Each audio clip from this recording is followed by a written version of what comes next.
Bonjour et bienvenue dans le MAG sur Sensation. Nous recevons aujourd'hui NDI Ba qui participait vendredi 5 juin à l'organisation d'un rassemblement contre les violences policières à Rouen. Bonjour NDI Ba. Bonjour. Ce rassemblement vendredi dernier a réuni plusieurs milliers de personnes à qui vous aviez donné rendez-vous devant le palais de justice de Rouen. Ça a été l'occasion de porter des revendications contre les violences policières, notamment à caractère raciste. Et il y a eu en fin de rassemblement des tensions avec les forces de police. Vous, quel bilan vous faites de cet événement ? Déjà, on est très contents parce que ça a réuni, comme vous dites, plusieurs milliers de personnes, donc plus de 2000, je crois, à l'avoir vu dans les chiffres. Donc c'était vraiment énorme, on ne s'attendait pas du tout à un tel rassemblement. Qu'est-ce que vous imaginiez quand vous... Parce que donc, vous, au départ, vous, sur Facebook, vous avez, avec d'autres personnes, appelé à ce rassemblement. Qu'est-ce que vous imaginiez à ce moment-là ? Oui, c'est ça. On voulait évidemment qu'il y ait du monde, mais 2 à 3 000 personnes, on trouvait ça vraiment énorme. Donc au départ, on donnait des chiffres, peut-être aux alentours de 1000 personnes. Et en fait, l'événement a été vraiment très partagé sur les réseaux, donc sur Facebook, sur Instagram, sur Twitter et autres. Et ça a pris une ampleur, on s'y attendait vraiment pas. On parle d'ampleur, cette manifestation, elle est intervenue 3 jours après un autre rassemblement, à Paris, à l'initiative du comité Vérité et Justice pour Adama Traoré, un jeune homme noir qui est mort lors de son interpellation par les gendarmes en 2016 dans le Val d'Oise. Les autorités avaient compté à ce moment-là 20 000 participants, les organisateurs ont évoqué 80 à 100 000 manifestants. En tout cas, on parle d'une mobilisation qui est inédite sur cette affaire. Est-ce que vous observez une évolution au sein de la société sur ces questions des violences policières à caractère raciste ? Oui, en effet. Donc, les gens commencent vraiment à se rendre compte de ce que nous, les personnes racisées, on vit au quotidien. Donc, toutes les altercations avec la police, les contrôles aux faciès. Et donc, les gens commencent à s'insurger. De plus en plus de personnes partagent sur les réseaux. Et c'est vraiment incroyable. C'est super. Ce sont aussi des rassemblements qui font écho au mouvement américain Black Lives Matter, qui s'est retrouvé à nouveau en première ligne après la mort à Minneapolis de George Floyd, des mains d'un policier. Vous faites, vous aussi, ce parallèle qui est dressé par certaines personnes entre la situation américaine et la situation française sur ces questions des violences policières racistes ? Oui, bien sûr. Ce sont les mêmes personnes qui sont visées. Donc, les personnes noires, ce sont les mêmes techniques d'asphyxie qui sont employées. Donc, le parallèle, on peut totalement le faire. C'est visible et les vidéos peuvent en témoigner. Les vidéos peuvent en témoigner. Alors, l'un des enjeux sur... parce qu'effectivement, la vidéo, on a pu la voir, c'est de George Floyd qui meurt entre les mains d'un policier. Pour Adama Traoré, on n'a pas ce genre d'éléments. Est-ce que, pour vous, c'est aussi ce qui explique que cette affaire, depuis 4 ans, n'avait pas forcément suscité la même mobilisation ?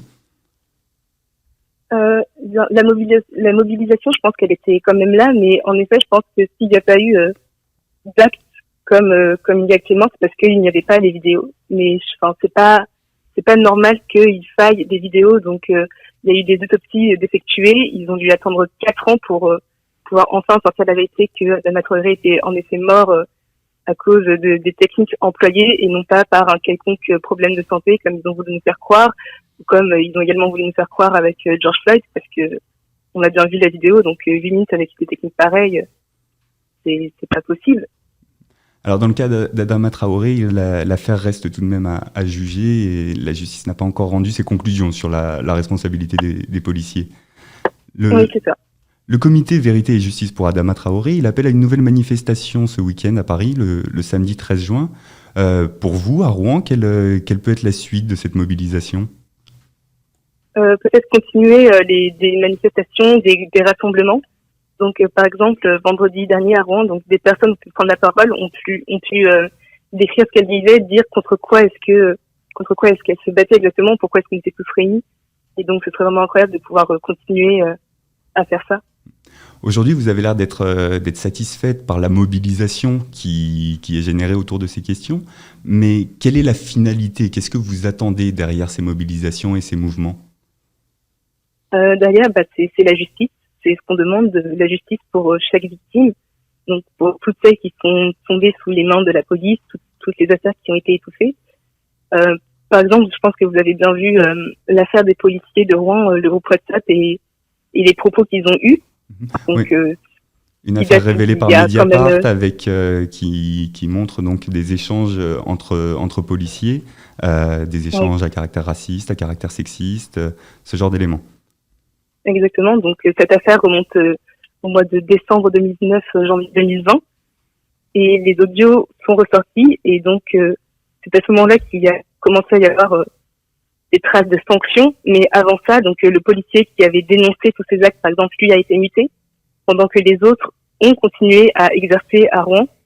Et donc c'est pas normal, et on demande également justice pour ça. Donc on demande des sanctions, pas de non-lieu ou de mutation, mais des actions concrètes qui vont nous protéger, parce que on se sent en danger, et c'est pas normal parce qu'ils sont censés nous protéger. Donc il y a une réponse qui doit être judiciaire, vous demandez justice, ça prend du Oui, temps. Il y a déjà une première réponse politique avec des interventions du ministre de l'Intérieur, Christophe Castaner, qui en début de semaine a fait une conférence de presse dans laquelle il prône une tolérance zéro contre le racisme dans la police. Quand vous entendez ce genre de propos, cette prise de position, est-ce que vous avez le sentiment que vos mobilisations ont mené à quelque chose déjà et que vous avez été entendu? oui, bah exactement. Je pense que s'il n'y avait pas eu autant de mobilisation partout dans le pays et partout dans le monde d'ailleurs, je ne sais pas si ces positions auraient été prises. Et donc ça montre que toutes ces manifestations sont pas inutiles et qu'elles doivent être poursuivies. Donc c'est un bon début. Alors par exemple, Christophe Castaner a annoncé lors d'une conférence de presse lundi, une suspension sera systématiquement envisagée pour soupçon avéré de racisme. Qu'est-ce que vous comprenez derrière ce message? Je trouve que c'est une très longue phrase justement, et que c'est assez ambigu. Donc il faut un soupçon, il faut des.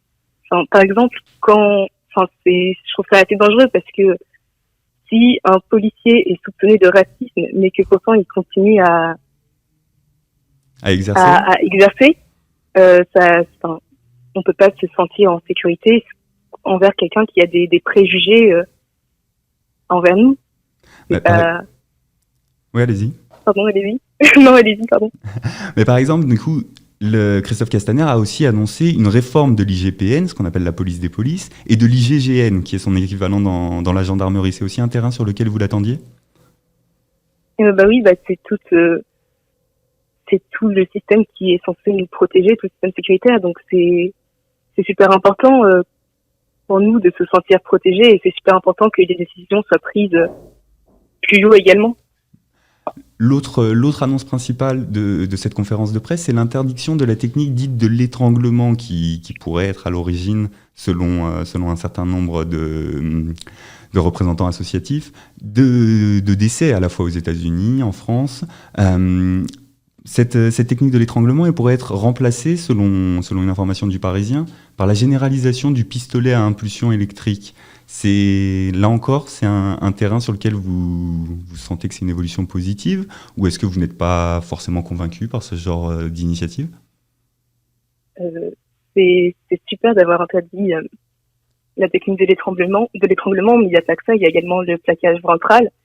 Et remplacer ça par une technique qui peut s'avérer aussi dangereuse, je suis pas convaincue, mais c'est encore des terrains sur lesquels il faudra continuer à jouer, et voir comment. Enfin, c'est pas à nous de décider comment l'État va gérer tout ça, mais le plus important vraiment, encore une fois, c'est qu'on se sente en sécurité et pas en danger. Donc des techniques aussi dangereuses, c'est un bon début, donc que la première ait été interdite, mais l'alternative, je pense pas que ce soit la meilleure des solutions qui a été trouvée pour l'instant. Vous parlez de bons débuts, vous dites que les manifestations et les mobilisations ont été entendues. Est-ce qu'il est nécessaire de poursuivre le mouvement et la mobilisation aujourd'hui? Oui, bien sûr. Comme je vous l'ai dit, c'est qu'un début, donc je pense qu'on devrait continuer à descendre dans les rues et à faire entendre nos voix jusqu'à ce qu'on ait réellement une vraie justice impartiale et des procès équitables. L'un des arguments qui a été opposé à l'organisation de ces manifestations, c'est la situation sanitaire aujourd'hui avec la crise du Covid-19. Est-ce que vous entendez cet argument? On entend cet argument, tout le monde l'a entendu, mais c'est assez facile de remonter cette excuse sanitaire pendant qu'à côté, donc je pense que vous avez également vu des images de bars qui sont ouverts, les restaurants sont réouverts, le monde dans les parcs et le monde dans lesquels les personnes qui viennent aux manifestations sont conscientes des risques sanitaires qu'elles encourent. Et donc, si elles sont prêtes à les encourir, c'est que c'est vraiment important.